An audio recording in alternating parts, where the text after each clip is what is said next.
Hey guys, welcome back to my YouTube channel Education Ocean, and today I am back with a new video that is going to be the video of class 9. So yeah guys, मैं class 9 के videos भी अभी मतलब start करी हूँ आज से डालना। और फर्स्ट सब्जेक्ट जो मैंने चूज़ किया है वो है ज्योग्राफी।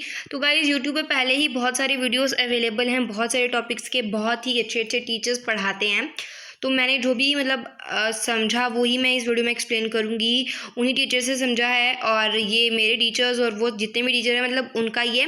तो आज मैं जो चैप्टर नंबर 1 हमारा India size and location class 9 geography का वो एक्सप्लेन करने वाली हूँ।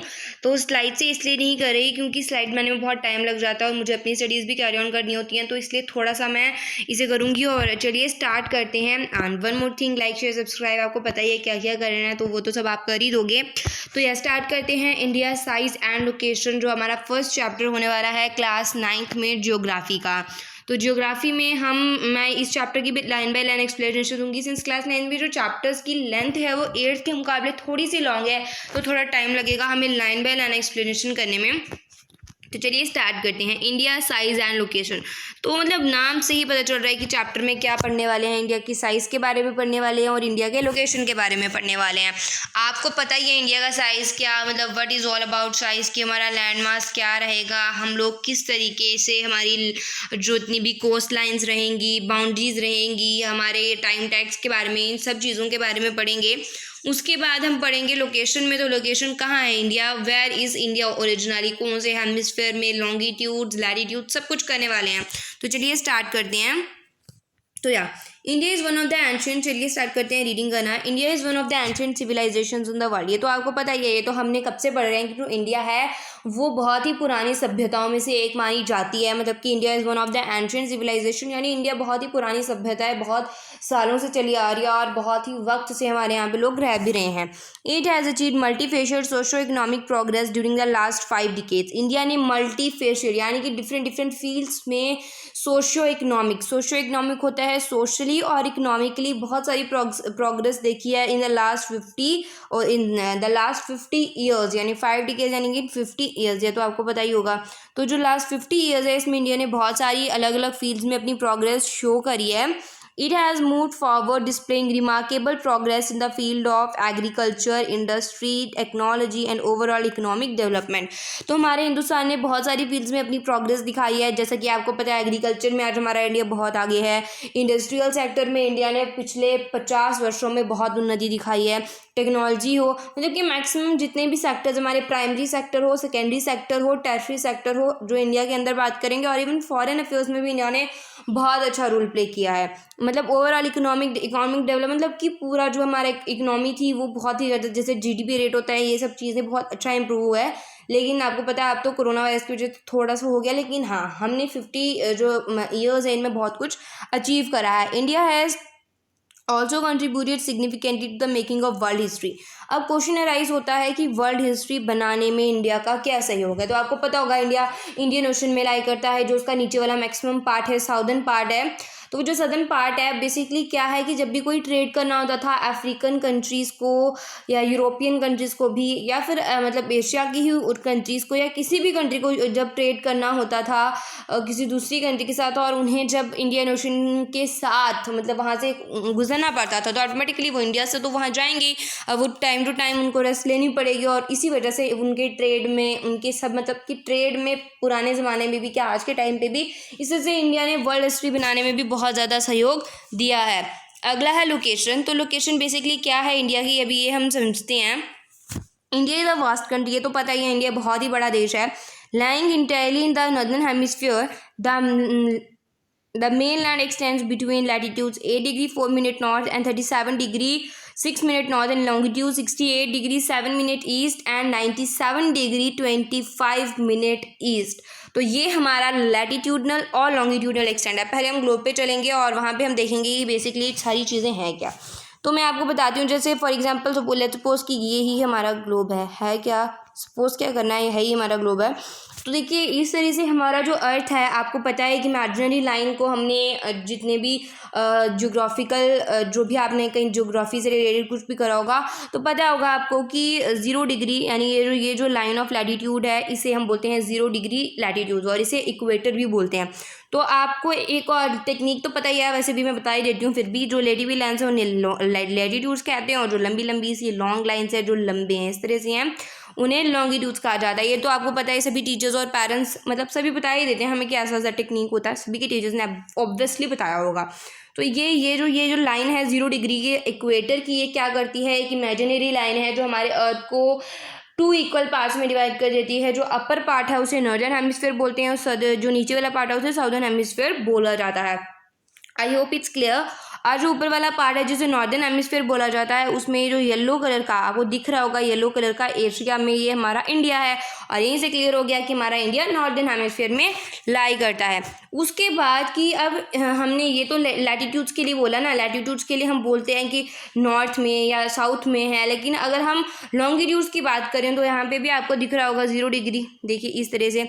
तो ये लाइन है, ये लाइन ऑफ जो लॉन्गिट्यूड है हमारे ग्लोब को, हमारे अर्थ को 2 इक्वल पार्ट्स में डिवाइड कर रही है। ये वाला अब आप ही मेरे को बताइए कि कौन कौन से होते हैं। ये होता है वेस्टर्न हेमिस्फीयर और ये होता है ईस्टर्न हेमिस्फीयर। और अब देखिए ये होता है ईस्टर्न हेमिस्फीयर। अब यहाँ पे भी हमारा इंडिया, ये जो येलो कलर का दिख रहा होगा आपको, यही हमारा इंडिया है और it is in the eastern hemisphere. इसलिए हमें जब भी लॉन्गिट्यूड्स बोलने होते हैं ईस्ट बोलते हैं, इंडिया के लॉन्गिट्यूड्स बोलने हो तो ईस्ट बोलते हैं और लैटिट्यूड्स बोले हो तो नॉर्थ बोला जाता है। चलिए चलते हैं फिर से ऊपर। हाँ, अब लॉन्गिट्यूड्स और लैटिट्यूड्स को क्लियर करने के लिए हमें नीचे वाले मैप पे जाना पड़ेगा। तो उन्होंने बोला है कि हमारा जो इंडिया है वो कौन कौन से लैटिट्यूड्स के साथ हमारा जो इंडिया। अब लैटिट्यूड्स की बात की जाए तो लैटिट्यूड्स, अब आप सोचेंगे कि नहीं ये तो लंबी सी लाइन बनी है, तो इन्होंने ये एक एक्सटेंशन बताया है लैटिट्यूड्स हमारा जो उन्होंने यहाँ पे लैटिट्यूड। अब सबसे पहले लैटिट्यूड्स की बात करते हैं, सॉरी लॉन्गिट्यूड्स की बात करते हैं या लैटिट्यूड्स की, जिसकी भी आपको बात करनी है। तो देखिए आपको पता होगा कि यहाँ पे है 36 के ऊपर क्या आएगा 37 और 37 डिग्री 6 मिनट नॉर्थ। ये हमारा क्या आएगा, सबसे पहला लैटिट्यूड आएगा। अभी इसके बाद नीचे चलेंगे तो हमारा नीचे आएगा ये वाला हमारा 8 डिग्री 4 मिनट नॉर्थ पे हमारा ये आएगा दूसरा लैटिट्यूड। और यहाँ पे भी आप देख सकते हैं कहाँ से ये पास हो रहा है। उसके बाद आप ये क्वेश्चन राइज होगा कि मतलब छोटा है तो वो ऐसा ऊपर नीचे होना चाहिए था, ये ऊपर नीचे भी थोड़ी कंफ्यूजन नहीं हो गई क्या। तो देखिए बेसिकली हमारा हर जब अर्थ जब 2 इक्वल पार्ट्स में इक्वेटर डिवाइड करता है, जैसे कि हमारा अर्थ है ये 0 डिग्री पे है, तो यहाँ पे जो छोटी डिग्रीज हैं वो नीचे आ जाएंगी और बड़ी वाली ऊपर आएंगी, जैसे कि 1 2 3 इस तरह से। मैं तो ऐसे इमेजिन दैट कर रही हूँ, तो आप इसे इस तरह से करेंगे तो आपको ऑटोमेटिकली नीचे ही आएंगी जो छोटी वाली डिग्रीज हैं in the northern hemisphere but not in the southern hemisphere. हाँ, साउदर्न हेमिस्फीयर में जो छोटी वाली हैं वो ऊपर आएंगी। तो नीचे चलते हैं, अभी हमने लैटिट्यूड्स को कर दिया है क्लियर। अब लॉन्गिट्यूड्स पे चलते हैं। तो लॉन्गिट्यूड्स में पहला जो लॉन्गिट्यूड रहेगा वो रहेगा 68 डिग्री 7 मिनट ईस्ट। आप देख सकते हैं 68 डिग्री 7 मिनट ईस्ट कहाँ पे। अब देखिए यहाँ पे मैं यहीं पे जो डिग्रीज हैं इन्हीं के थ्रू बताऊंगी किस तरह से है। तो आप देख सकते हैं यहाँ पे कुछ इस तरीके का ये जो पोर्शन आपको दिख रहा है, यहीं पे तो हमारा इंडिया है, ये आएगा 68 डिग्री 7 मिनट क्या आएगा आपको पता होना चाहिए, ईस्ट आएगा। फिर जो ये वाला है आप देख सकते हैं यहाँ पे ये थोड़ा सा इसके या ये पोर्शन है थोड़ा इसके आगे आ रहा है, इसलिए 97 डिग्री 25 मिनट ईस्ट हो गया। I hope it's clear. Latitudes और लॉन्गिट्यूड्स को एक बार फिर रिवाइज करेंगे हम लोग चैप्टर की कंप्लीशन के बाद, क्योंकि बहुत ही इंपॉर्टेंट टॉपिक्स हैं। The tropic of cancer that is 23 degree 30 minute north divides the country into almost 2 equal parts. हमारी इंडिया, मैं चलूँगी फिर से नीचे वाले मैप पे। Guys geography is all about maps. Map समझ आ गया तो सब समझ आ गया। तो मैं आपको दिखाती हूँ इस तरीके का, आपको ये जो बीच में एक लाइन दिख रहा है, आप अपनी बुक्स में भी ये मैप देख सकते हैं। तो ये जो ये लाइन है this is the tropic of cancer. तो ये जो लाइन है किसका, line of latitude that is 23 degree 30 minute north. ये हमारे इंडिया को ऑलमोस्ट एग्जैक्ट नहीं कह सकते but almost one part and this one is over second part. ये 2 पार्ट्स में हमारे इंडिया को डिवाइड कर देता है। फिर से चलेंगे ऊपर तो बोलते हैं to the south east and south west of the mainland the Andaman and Nicobar islands in the Lakshadweep islands in the Bay of Bengal and Arabian Sea lie respectively. तो आपको पता होगा, मैं यहीं बुक से रीडिंग करूँगी क्योंकि बहुत ही ज़्यादा मैप वर्क यहाँ पे हमें चाहिए। तो आपको पता होगा, आप देख सकते हैं कि हमारा जो कौन सा वाला पोर्शन है, बोला है कि नॉर्थ ईस्ट में, यानी कि जो ये वाला जो हमारा पोर्शन है यहाँ पे क्या है, उप्स यहाँ पे मुझे बताना था। तो हमारा सबसे पहले अंडमान एंड निकोबार आइलैंड्स आ जाते हैं। तो Andaman and Nicobar islands north east में है और ये बे ऑफ बंगाल में है। और जो नॉर्थ वेस्ट है वहाँ पे लक्षद्वीप आइलैंड्स हैं और these are basically in the Arabian sea. अब बहुत इंपॉर्टेंट चीज़ कि हमारे कितने कितने आइलैंड्स रहेंगे, तो जैसे लक्षद्वीप के रहेंगे और निकोबार अंडमान एंड निकोबार आइलैंड्स के भी बहुत सारे आइलैंड्स रहेंगे। आप देख सकते हैं यहाँ पे मैं दिखाना भी चाहूँगी आपको। तो ये पूरा ये जो इसका ये चेन दिख रहे हैं सारे के सारे हमारे आइलैंड्स हैं। तो these are respectively like that कि हमें इन्हें वहीं पे शो करेंगे। मैप पे हमने कर दिया। अब इन्होंने लिखा है do you know the southernmost point of India that is the Indira Point got submerged under the sea water in 2004 during the tsunami.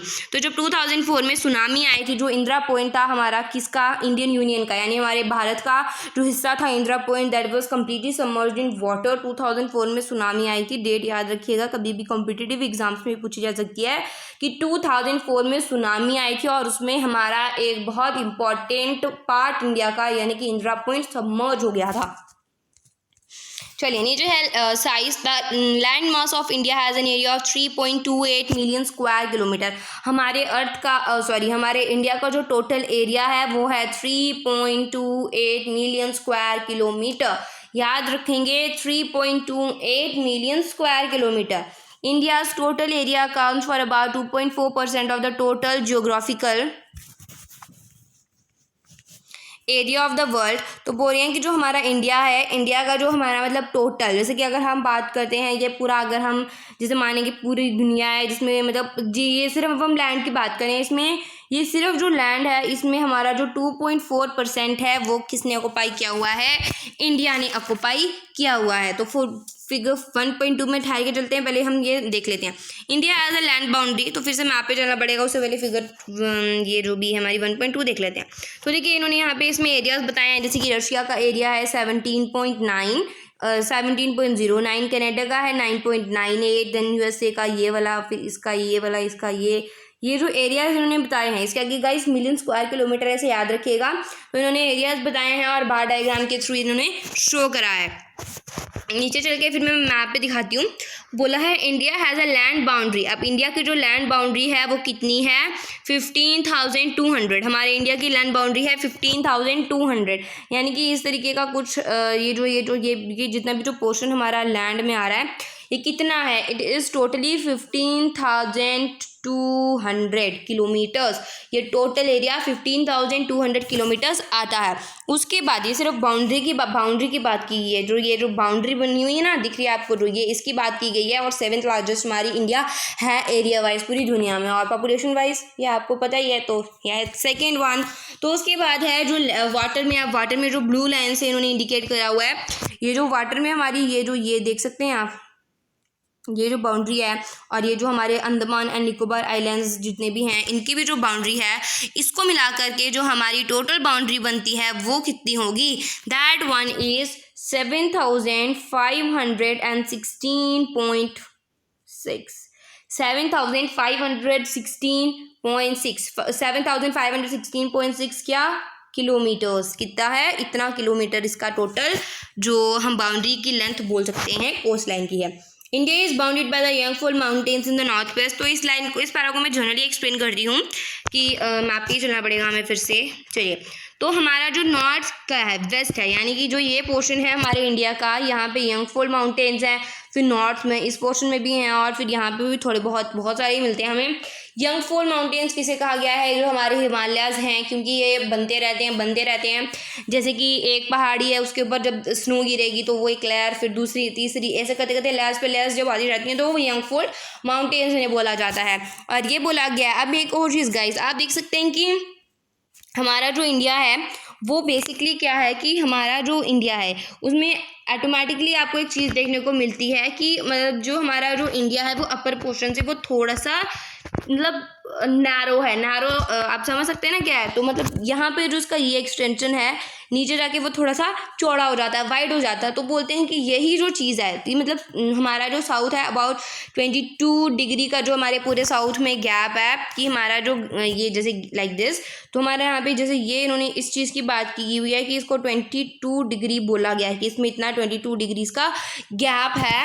तो बोल रहे हैं south of about 22 degree north latitude की, मतलब नॉर्थ लैटिट्यूड का जो about 22 degree जो हमारा इंडिया का है, इट बिगिंस टू टेपर, यानी कि ऊपर की तरफ जब हम देखते हैं कि जो अपर पोर्शन हमारा वो थोड़ा सा स्मॉल है, और ये क्या कर देता है, अभी आपने देखा होगा कि हमारे मैक्सिमम मुझे भी कि इसके एग्जैक्ट नहीं पता, पर यहाँ तक मैं जानती हूँ कि इंडियन ओशन के ही पार्ट्स हैं अरेबियन सी और बे ऑफ बंगाल, और ये क्या करता है इंडियन ओशन के 2 पार्ट्स में डिवाइड करता है, that is Arabian Sea and Bay of Bengal. अगर सोचिए कि हमारा इंडिया का ये जो नीचे से टेल लाइक स्ट्रक्चर है ये नहीं होता, तो ये भी हमारे जो बे ऑफ बंगाल और अरेबियन सी है ये भी नहीं बने होते। तो वही उन्होंने बोला 1.3 फिगर में आप देख सकते हैं, फिर से चलेंगे, बोला है locate figure 1.3 and note that the latitudinal and longitudinal extent of mainland is about 30 degree. तो गाइज आप देख सकते हैं कि जो मतलब हमारा गैप अप्रॉक्सीमेट गैप है, यानी कि जो हमारा इस पॉइंट से लेकर के इस पॉइंट तक जो गैप है, ये जैसे हम गैप बोल सकते हो, ये कितना गैप है, this is of about 30 degree approx. अगर ये तो हमने बात कर दी ईस्ट वेस्ट या वेस्ट ईस्ट जो भी आप बोले इसकी। अब हम यहाँ से भी चलेंगे, तो हम यहाँ से नीचे जाते जाते यहाँ पे भी फिर से जाएंगे, तो ये यहाँ से लेकर के ऊपर तक, अब ऊपर तक कहाँ तक, जहाँ पे हमारा 37 डिग्री 6 मिनट नॉर्थ वाला जो लैटिट्यूड था वहाँ तक जाएंगे, हमें वहाँ तक भी 30 डिग्री का ही गैप मिलेगा। तो फिर भी हमें क्या होता है कि जो हमारा ये जो गैप हमें दिखता है, आप देख सकते हैं कि हमारा जो मतलब इतना मतलब मैक्सिमम तो दोनों में इक्वल है, लेकिन फिर भी जो हमारा ईस्ट वेस्ट एक्सटेंड है, हमारा जो ये वाला जो एक्सटेंड है वो थोड़ा सा छोटा लगता है इस वाले नॉर्थ साउथ वाले एक्सटेंड के मुकाबले। अब ऐसा रीज़न क्यों है, ये बड़े छोटे का ही रीज़न है कि ये हमें ये छोटा क्यों दिखता है, हमारी जो ये मतलब ईस्ट वेस्ट वाला जो है वो छोटा क्यों दिखता है, क्योंकि उसकी जो मतलब एक्सटेंशंस होती हैं वो थोड़ी छोटी होती हैं, ठीक है। वो जो जिन लाइंस के ऊपर वो मैटर करता है, वो डिग्रीज मैटर करती हैं, वो जो डिग्रीज हैं, जैसे कि 68 वाली कौन सी वाली थी, ईस्ट वाली थी, तो यानी कि हमारी किसकी आ गई, कौन सी डिग्री आएगी भाई, वो आएगी हमारी ईस्ट वेस्ट वाली यानी लॉन्गिट्यूड्स वाली। तो लॉन्गिट्यूड्स बेसिकली थोड़े से कॉम्पैक्टली अरेंज होते हैं, यही रीज़न है कि ये सब कुछ होता है। अब फिर से ऊपर चलेंगे हम लोग, एंड फिर है from Gujarat to Arunachal Pradesh there is a time tag of 2 hours. आपको पता ही है गुजरात से अरुणाचल प्रदेश तक, यानी कि हमारा जैसे कि ये पोर्शन है थोड़ा सा इस तरह से बनाएंगे और फिर यहाँ तक है, ठीक है। अब हम यहाँ पे इसको सपोज करते हैं अरुणाचल प्रदेश और इसको सपोज कर सकते हैं यहाँ पे थोड़ा बहुत गुजरात। तो इन दोनों में ऑलमोस्ट एक टाइम टैग है 2 घंटे का, यानी कि अरुणाचल प्रदेश में गुजरात के मुकाबले 2 घंटे पहले सनराइज होता है। और ये ऐसा अब देखिए, फिर भी हम कभी किसी को फ़ोन करते हैं और टाइम पूछते हैं, टाइम सेम होता है, but on the other hand जैसे कि या बहुत बार मेरे भी चाचू हैं, तो मैं कई बार उनसे भी पूछती हूँ कि चाचू वहाँ पे सूरज निकला क्या, बोलते हैं यहाँ पे तो कब का भी निकल गया। हमारे यहाँ पे सुबह मतलब अभी ऐसे अच्छे से सूरज नहीं निकला होता। तो वही ये जो टाइम टैग है, हम टाइम को वहाँ पे टाइम तो सेम होता है हमारे मुकाबले, but on the other hand सूरज पहले निकल जाता है। वो क्यों है, because of the standard time, हमारा स्टैंडर्ड टाइम है। अब ये इसके बारे में भी पढ़ेंगे क्योंकि ऐसा क्यों है, क्योंकि जो 82 डिग्री 30 मिनट ईस्ट का जो हमारा एक क्या है हमारा जो स्टैंडर्ड मेरिडियन है वो लिया गया है। और ये जो स्टैंडर्ड मेरिडियन है, ये जो लॉन्गिट्यूड की लाइन है, ये क्या करती है, हमारा ये जो लॉन्गिट्यूड की जो लाइन ली गई है ये बिल्कुल हमारे मिर्ज़ापुर से पास होती है। It's also imaginary. मिर्ज़ापुर आपको पता होगा उत्तर प्रदेश में है। मिर्ज़ापुर में भी एक पर्टिकुलर जगह है जिसका नाम है गामापुर, वहाँ से पास होती है। और उसके बाद इसी जो ये जो टाइम है इसको पूरे हमारे इंडिया के लिए स्टैंडर्ड टाइम लिया गया है। और जो लैटिट्यूडनल एक्सटेंड है ये क्या कर देता है, इन ड्यूरेशन जो है डे का, अब जैसे जो लैटिट्यूडनल एक्सटेंड है, ठीक है, ये क्या करता है कि ड्यूरेशन होती है जो डे और नाइट की, इसको बहुत ज़्यादा अफेक्ट करता है जब आप साउथ से नॉर्थ तक जाते हो। फिर है, चलिए, why 82 degree 30 minute east has been selected as a standard meridian. Simple सी बात है, क्योंकि बिल्कुल सेंटर में ना, मैक्सिमम तो सेंटर में ही आपको ये दिखेगा, तो इसलिए लिया गया। What is the difference between the durations of day and night hardly felt at Kanyakumari but not so in Kashmir. अब इन्होंने पूछा है कि कन्याकुमारी जो है वहाँ पे डे और नाइट का जो एक ड्यूरेशन है, यानी कि इनमें जो डिफरेंस है वो बहुत ज़्यादा रहता है, बट कश्मीर में इतना डिफरेंस क्यों नहीं रहता। तो ऐसा क्यों है, क्योंकि कन्याकुमारी इक्वेटर के पास है।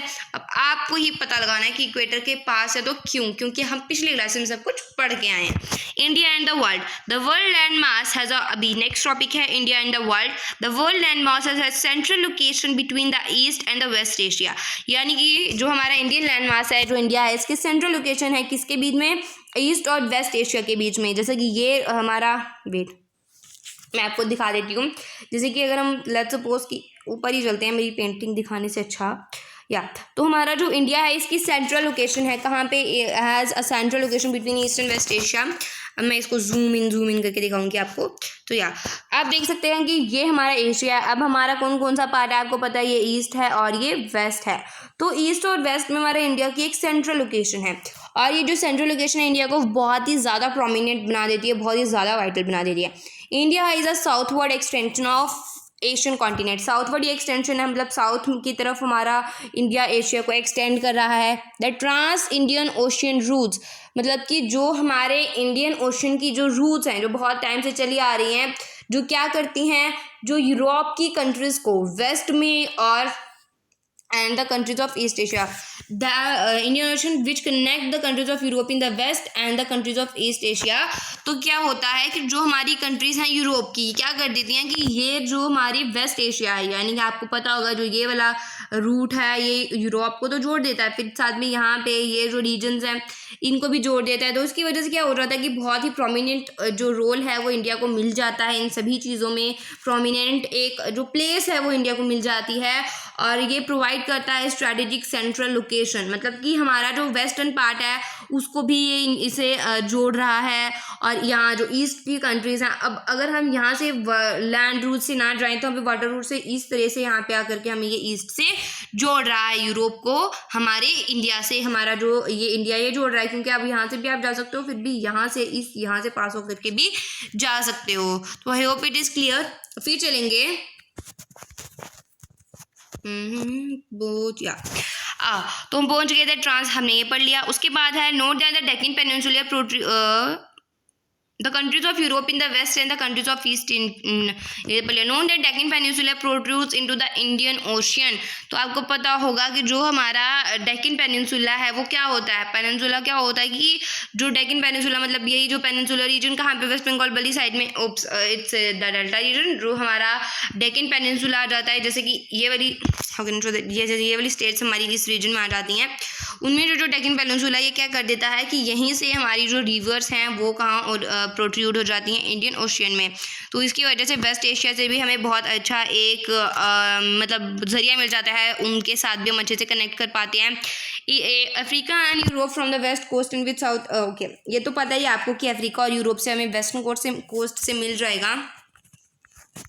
फिर से ऊपर चलना पड़ेगा। अफ्रीका, अब अफ्रीका और यूरोप, जैसे अफ्रीका और यूरोप तो हमें ये हमारा कोस्ट है, यहाँ से हम इनके साथ क्लोज कॉन्टैक्ट्स में रह सकते हैं।